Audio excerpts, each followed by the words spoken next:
యదవసరే దత్తం అంటే అవతల వారి అవసరమును గ్రహించి ఇచ్చినదేదో అది అక్షయమైనటువంటి ఫలితాన్ని ఇస్తుంది. దాని ఫలితాన్ని లెక్కించడం ఎవరికీ సాధ్యం కాదు. అవతల వారి అవసరాన్ని గుర్తించి ఇవ్వడం ఒక ఎత్తు, అవతల వారి అవసరానికి వారు అడిగినప్పుడు ఆదుకోవడం ఒక ఎత్తు. రెండిటికీ సమాన ఫలితమే ఉంటుందా అంటే క్రియరీత్యా ఒకటే. ఇప్పుడు అన్ని వేళలా అవతల వారి అవసరం మీకు తెలియాలని లేదు. నాకు ఒక అవసరం ఏదో ఉందనుకోండి, నాకు ఈ అవసరం ఉంది అని మీకు ఎలా తెలుస్తుంది? మీకు తెలియచ్చు, తెలియకపోవచ్చు. కానీ నాకు ఈ అవసరం ఉంది, మీరు కొంచెం ఉపకారం చేసి పెట్టండి అని నేను అడిగాను అనుకోండి, అంటే అవసరం ఉంది అన్నప్పుడు అది వైదికమైనది అని దాని అర్థం. ఇంకా మళ్ళీ వేరే చెప్పక్కర్లేదు, వేదం అంగీకరించిన అవసరమే. దానికి మీరు ఉపకారం చేసి పెట్టండి అని అడిగాను. మీరు చెయ్యగలిగిన స్థితిలో ఉన్నారు. వెంటనే అయ్యో తప్పకుండానండి, తప్పకుండా సాయం చేస్తాను అని ఆ సహాయం చేసి పెట్టారు. ఇప్పుడు మీరు ఆ సహకారము చేసి ఉండకపోతే ఫలితము అనూహ్యము, చెప్పడం కుదరదు. ఒక్కొక్కసారి అంత విచిత్రంగా ఉంటుంది. ఏదో నా స్వానుభవం చెప్పాను అని మీరు అనుకోవద్దు. స్వానుభవమున చెప్పు చవటలారా అనుకోకూడదు. ఒకనకొకప్పుడు నేను పెద్దాపురంలో కాపరం ఉండేవాడిని. నా భార్యకి పురుటి నొప్పులు వస్తాయి అని ఊహించని కాలము. అకస్మాత్తుగా ఒకరోజు రాత్రి 9 గంటలకి నొప్పులు ప్రారంభమయ్యాయి. కాకినాడ తీసుకురావాలి, డాక్టర్ కామేశ్వరి గారి హాస్పిటల్కే తీసుకురావాలి. తీసుకొద్దామంటే ఎప్పుడూ ట్యాక్సీ స్టాండ్లో ఉండే ట్యాక్సీల్లో ఒక్క ట్యాక్సీ లేదు. బాగా ఇరుగున్న కుటుంబాల్లో ఉన్నటువంటి కార్లు నడిపేవాడన్నా లేడు, నడపగలిగినటువంటి యజమానన్నా లేడు. ఎలా? మా మామగారు ఆ రోజుల్లో ఒక ఆలోచన చేశారు. ఏమయ్యా, ఆయనకున్న విజ్ఞత రీత్యా ఆయన కాదనడం నేను అనుకుంటున్నాను. ఆయన ఎవరో నాకు వ్యక్తిగతంగా తెలియకపోవచ్చని ఆయన తిన్నగా రెవెన్యూ డివిజనల్ ఆఫీసర్ ఒక ఆయన ఉంటే వాళ్ళ ఇంటికి వెళ్ళారు. వెళ్ళి, అయ్యా నా కూతురికి నొప్పులు వస్తున్నాయి, కాకినాడ తీసుకెళ్ళాలి, ఒక్క కారు లేదు ఊళ్ళో, మీరు ఉత్తర క్షణం మీ కారు ఇవ్వండి, మీ డ్రైవర్ ఇక్కడే ఉంటాడు కాబట్టి అన్నారు. ఆయన లోపల నుంచి తువ్వాలు కట్టుకుని వచ్చి విన్నారు. అంతే, డ్రైవర్ని పిల్లన్నారు. మా మామగారు ఎవరో ఆయనకి తెలియదు. పిలిచి, వారి అమ్మాయికి పురిటి నొప్పులు వస్తున్నాయట, నువ్వు ఆ కారు తీసుకెళ్ళి వాళ్ళ అమ్మాయిని హాస్పిటల్లో జాయిన్ చేసి ఏమైనా అవసరం ఉంటే చూసి అప్పుడు రా. నాకు పక్కనేగా ఆఫీసు, వాళ్ళ ఆఫీసు క్వార్టర్ అటాచ్ అయి ఉండేవి కాబట్టి నువ్వు వెంటనే కారు పట్టుకుని వచ్చేయకు, వాళ్ళకి ఏమైనా అవసరం ఉందేమో చూసి తిరిగిరా అన్నారు. నా భార్యని ఆ కారులో హాస్పిటల్కి తీసుకెళ్ళాం. ఆ తర్వాత నాకు అప్పుడు కూతురు పుట్టింది, వేరు విషయం అనుకోండి. కానీ ఇప్పటికీ నేను అది మరిచిపోలేను. నాకు ఆయన ఎవరో కూడా నాకు తెలియదు, ఎందుకంటే మా మామగారు వెళ్ళారు. కానీ నేను ఇది ఎప్పుడైనా స్ఫురణకి తెచ్చుకుంటే నాకు జ్ఞాపకం వచ్చినప్పుడు ఆయన ఎవరో నాకు తెలియకపోయినా నాలో ఎంత కృతజ్ఞతాభావం పెళ్ళుబుకుతుందో. ఆయన ఇవ్వాలని ఎక్కడుంది? ఆయన ఓ మాట అనొచ్చు, నేను క్యాంప్ వెళ్ళాలండి, ఇప్పుడు నా కారు ఎలా ఇస్తాను మీకు అనొచ్చు. కానీ ఆయన ఉత్తర క్షణం ఇది ఇంకొక 4 మాటలు కనుక్కునే విషయం కాదు. కాబట్టి నా కారు పట్టుకెళ్ళండి అన్నారు. అంతే. యదవసరే దత్తం, అవతల వారి అవసరమును గ్రహించి ఇచ్చుట లేదా తెలుసుకుని ఇచ్చుట. ఆర్డీఓ గారికి నా భార్యకు పురుడు వస్తోందని తెలియవలసిన అవసరం లేదు, తెలియదు కూడా.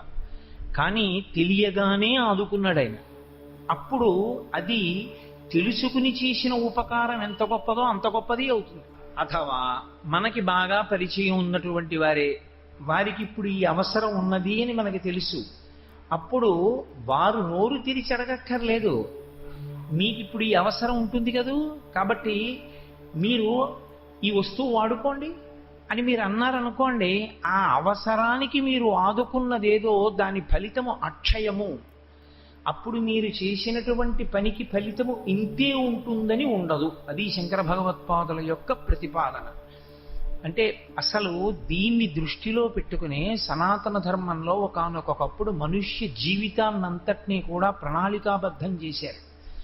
పూర్వం అందుకే ఎప్పుడూ ఒక సామెత చెప్తుండేవారు, పిలిచినా పితృకార్యానికి వెళ్ళవద్దు, పిలవకపోయినా పెళ్లికి వెళ్ళడం మానవద్దు. ఏదో అనుకోకుండా పెళ్లి కుదిరింది, అందరినీ స్ఫురణకి తెచ్చుకోగలడా?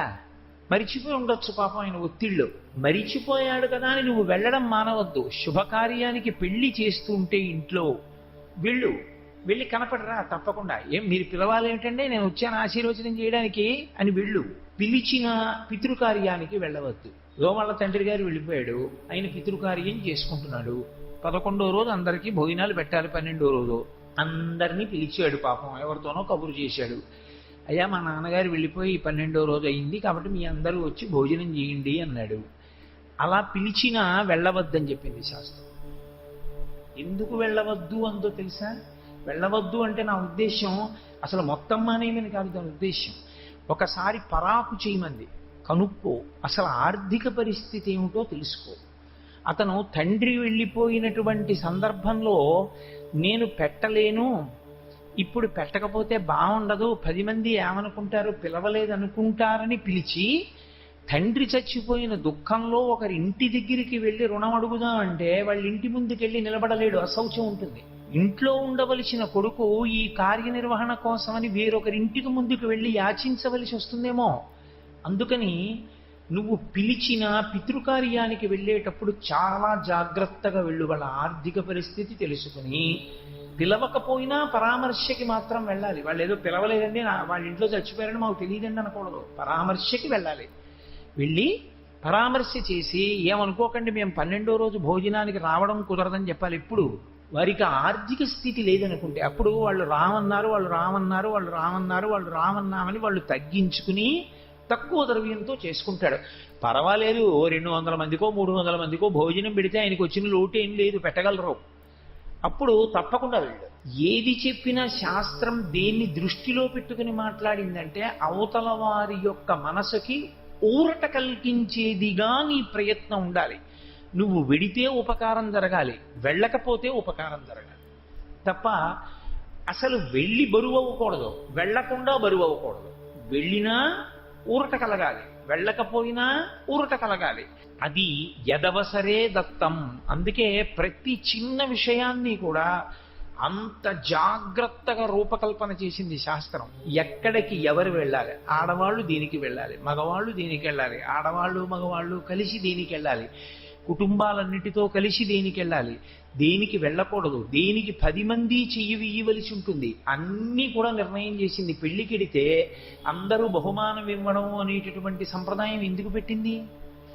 ఒకటే కారణం, కన్యాదానం అంటే చేశాడు ఏదో కష్టపడి, నానా కష్టాలు పడి కాలు చెయ్యి కూడా తీసుకుని కన్యాదానం చేశాడు. ఇప్పుడు ఆ పిల్ల కాపరానికి పెడుతోంది. అటువైపు అంతంత మాత్రం, ఇటువైపు అంతంత మాత్రం ఏదో పెళ్లి చేశారు. ఆ పిల్లలిద్దరూ సంసారం మొదలు పెట్టాలి. సంసారం మొదలు పెట్టాలి అంటే వాళ్ళకి కొన్ని ఉపకరణములు ఉండాలా ఇంట్లో. వాళ్ళిద్దరూ తినడానికి 2 కంచాలు ఉండాలి, మంచినీళ్లు తాగడానికి పాత్రలు ఉండాలి, వంట చేసుకోవడానికి పాత్రలు ఉండాలి, నీళ్లు తెచ్చుకోవడానికి 2 బిందెలు ఉండాలి, ఏదో వాళ్ళు రాత్రి పడుకుంటే కాస్త గాలి వేయడానికి ఫ్యాన్ ఉండాలి. ఇవి నలుగురు కూడబలుక్కుని నలుగురు కలిసి కొత్త సంసారానికి కావలసినటువంటివి అమర్చేవారు. అమర్చి వాళ్ళకి బరువు లేకుండా వాళ్ళ కాపరం ప్రారంభం అవడానికి, తల్లిదండ్రులకి వెసులుబాటు కలగడానికి కానుకలు ఇవ్వండి అనేటటువంటి వ్యవస్థ ఆవిష్కృతమైంది తప్ప ఏదో బలవంతంగా ఇవ్వడం కాదు. ఇచ్చేటప్పుడు అటువంటి పెద్ద మనసుతో ఇవ్వాలి. ఏది చెప్పినా ఏది చేసినా ఏదో అర్థం పర్థం లేకుండా ఎప్పుడూ మాట్లాడలేదు శాస్త్రం. ఎప్పుడు ఏది మాట్లాడినా అవతల వారికి ప్రయోజనం కలిగేటట్టే మాట్లాడింది. పెళ్లి 3 రోజులు తప్పకుండా చేయమని చెప్పింది. 3 రోజులకి తక్కువ పెళ్లి చెయ్యవద్దు, పెళ్లి 3 రోజులే చెయ్యండి అని చెప్పింది. ఓపిక ఉంటే 5 రోజులు చెయ్యి. 3 రోజులు పెళ్లి చెయ్యి అన్నప్పుడు అందులో 3 రెళ్ళు 6 పూట్ల భోజనాలు పెట్టు అని ఎక్కడా చెప్పలేదు. ఏ రోజు నువ్వు కన్యాదానం చేస్తావో ఆ రోజున భోజనాలు పెట్టు. నువ్వు కన్యాదానము చేసిన తరువాత భోజనం పెట్టాలి. కన్యాదానానికి పూర్వం భోజనాలు పెట్టాలని నియమం ఏం లేదు. అందుకే అంతకుముందు ఎవరు వస్తారంటే ఎవరో ఆత్మీయులు, అన్నదమ్ములు వాళ్ళు వస్తారు. అసలు అందరూ ఎప్పుడు వస్తారు భోజనానికి? ఆయన కన్యాదానం చేసిన తరువాతి పూట భోజనం చేస్తారు. అప్పుడు కాదు మరి వాళ్ళిద్దరూ కలిసి కూర్చుంటే అక్షతలు వేయడం. ఆయన కన్యాదానం చేయలేదు, నేను నా కూతుర్ని కన్యాదానం చేయలేదు, ఇంకా ఇవాళ తెల్లవారుజామున 3 గంటలకి ముహూర్తం, 3 గంటలకి కన్యాదానం చేస్తాను. నేను కన్యాదానం చెయ్యకుండా ఆమె ఎలా భార్య అవుతుంది నా అల్లుడికి? అవదుగా. అవనప్పుడు వాళ్ళిద్దరూ ముందు రోజు రాత్రే కుర్చీల్లో కూర్చున్నారు పక్క పక్కన. వచ్చిన వాళ్ళు ఏమైనా ఆశీర్వదించాలి? సుపుత్రాప్రాప్తిరస్తు అనాలి. ఎవరికి? వాళ్ళిద్దరూ దంపతులా? కాదుగా, కన్యాదానం చేయలేదుగా.